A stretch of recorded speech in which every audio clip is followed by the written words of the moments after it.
আমার নীনাকে আমি ডাকতে ডাকতে গেছি, দেখি নীনার ওইরকম অবস্থা, কাত হয়ে আছে। আমি এখানে এসে গত 4 দিন আগে মোহাম্মদপুরের শাহজাহান রোডের মালাইলা আফরোজ আয়েশাকে গৃহকর্মী হিসেবে নিয়োগ করেছিলেন। অতঃপর যা ঘটল তা কারোরই অজানা নয়। বর্তমানে যে হাত ধরে কর্মহীন আয়েশাকে মালাইলা আফরোজ তার বাড়িতে কাজ করার সুযোগ দিয়েছিলেন, সেই হাতই হলো যেন তার এবং তার মেয়ে নাফিসা নাওয়ালের পরপারের কারণ। গত 4 দিন আগে আয়েশা তাদের ফ্ল্যাটের দারোয়ানের কাছে এসে বলেছিলেন তার একটা কাজ লাগবে। দারোয়ান তখন জানিয়েছিলেন, চলুন 7 তলায় যাই, তাদের বাসায় গৃহকর্মীর প্রয়োজন আছে। অতঃপর মালাইলা আফরোজ তাকে নিয়োগ দেন।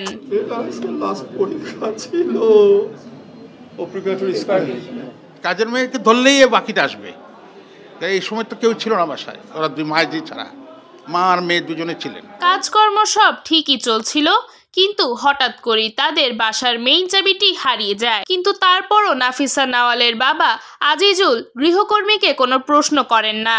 যেহেতু তিনি উত্তরার সানবিম স্কুলের পদার্থবিজ্ঞানের শিক্ষক, তাই রোজকার মতনই ঘটনার দিন অর্থাৎ 8 তারিখ সোমবার তিনি সকাল 7টার দিকে স্কুলের উদ্দেশ্যে রওনা করেন।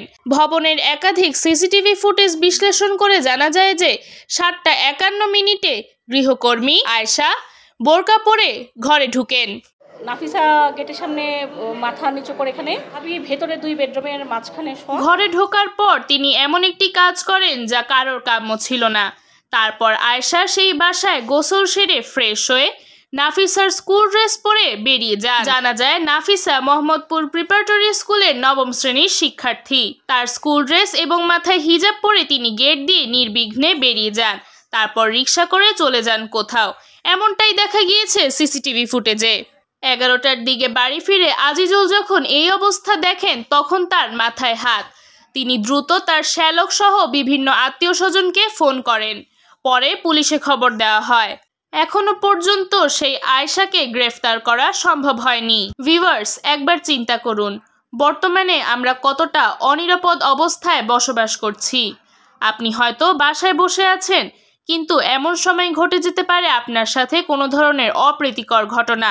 আমরা চাই এসব ঘটনার সুষ্ঠু বিচার হোক, সকলে শান্তিতে বসবাস করুক, আর কারোর সাথে যেন এমন কোনো ঘটনা না হয়। সো ভিউয়ার্স, আজকের ভিডিও এ পর্যন্তই। যারা আমাদের চ্যানেলে নতুন তারা সাবস্ক্রাইব করতে একদমই ভুলবেন না।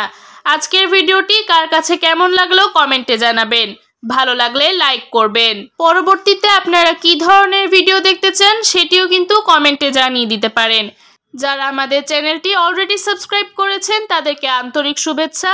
পরবর্তী ভিডিও দেখার জন্য সকলকে আমন্ত্রণ রইল। ধন্যবাদ।